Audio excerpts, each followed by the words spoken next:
నమస్తే, welcome to dot news. డాక్టర్లు దేవుళ్లతో సమానం అంటారు.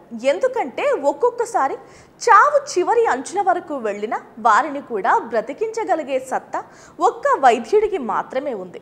మరి అలాంటి వైద్యులను తయారు చేయడానికి మెడికల్ కాలేజీలు ఉన్నప్పుడే సాధ్యమవుతోంది. అందుకేనేమో మాజీ సీఎం జగన్ 2019లో అధికారం చేపట్టిన వెంటనే వైద్య రంగంలో విప్లవాత్మకమైన మార్పులు తీసుకువచ్చారు. కొద్ది రోజులకే చరిత్రలో కనీ విని ఎరుగని విధంగా రాష్ట్ర వ్యాప్తంగా 8,480 కోట్ల రూపాయలతో 17 ప్రభుత్వ వైద్య కళాశాలల నిర్మాణాన్ని చేపట్టారు. మరి ఇప్పుడు ఆ వైద్య కళాశాలల పరిస్థితి ఎలా ఉన్నాయో, ఇక కూటమి ప్రభుత్వం వాటిపై దృష్టి పెడుతుందా లేదా అనేది ప్రశ్నార్థకరంగా మారింది.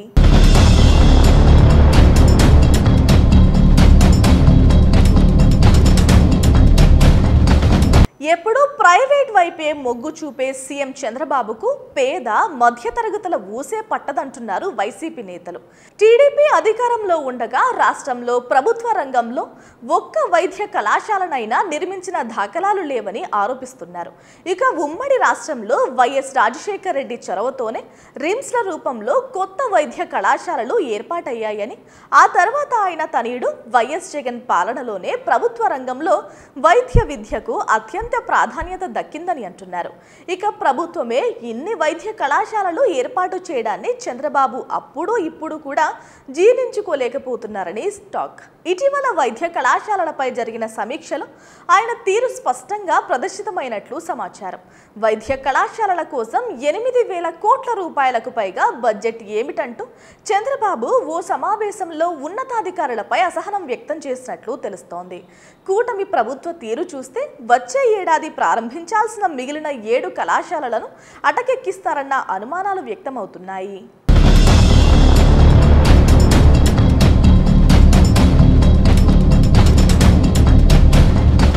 ఈ ఏడాది మరో 5 కొత్త కళాశాలలు ప్రారంభమైతే ఆ ఘనత మాజీ సీఎం వైఎస్ జగన్కే దక్కుతుంది. ఈ విషయాన్ని గ్రహించిన సీఎం చంద్రబాబు అధికారాన్ని చేపట్టగానే వైద్య కళాశాలల ఏర్పాటు అంశాన్ని విస్మరించారు.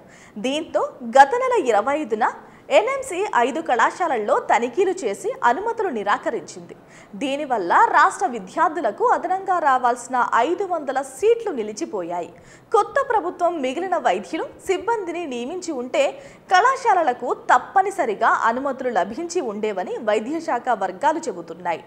మేనేజ్మెంట్ కోటా సీట్ల విషయం అటుంచితే కల్నర్ కోటా సీట్లు కూడా పేద మధ్యతరగతికి దక్కకుండా ఫీజులను పెంచారు. 2017-18లో ఏకంగా 6.90 లక్షల రూపాయలకు పెంచింది అప్పటి టీడీపీ సర్కార్. యాజమాన్య కోటా ఫీజును 5.25 లక్షల రూపాయల నుంచి 24.20 లక్షల రూపాయలకు పెంచారు. దీంతో పేద విద్యార్థులకు కల్నర్ కోటా కూడా దక్కకుండా పోయింది. 2019లో వైసీపీ ప్రభుత్వం అధికారంలోకి వచ్చిన తర్వాత వైఎస్ జగన్ ప్రైవేట్ కళాశాలల్లో పీజీ మెడికల్ కోర్సుల ఫీజులను 40 నుంచి 50% వరకు తగ్గించారు. నిరుపేద మధ్యతరగతి వారికి భారీ ఊరట కల్పించి అండగా నిలిచారు.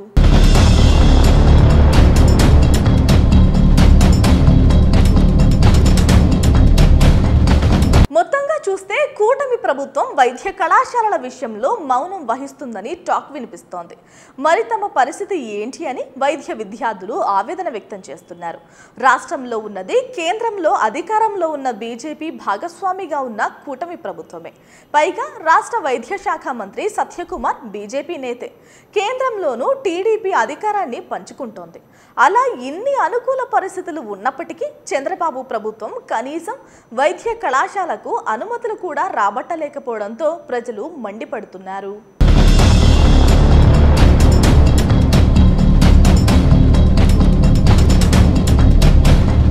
Please subscribe Dot News.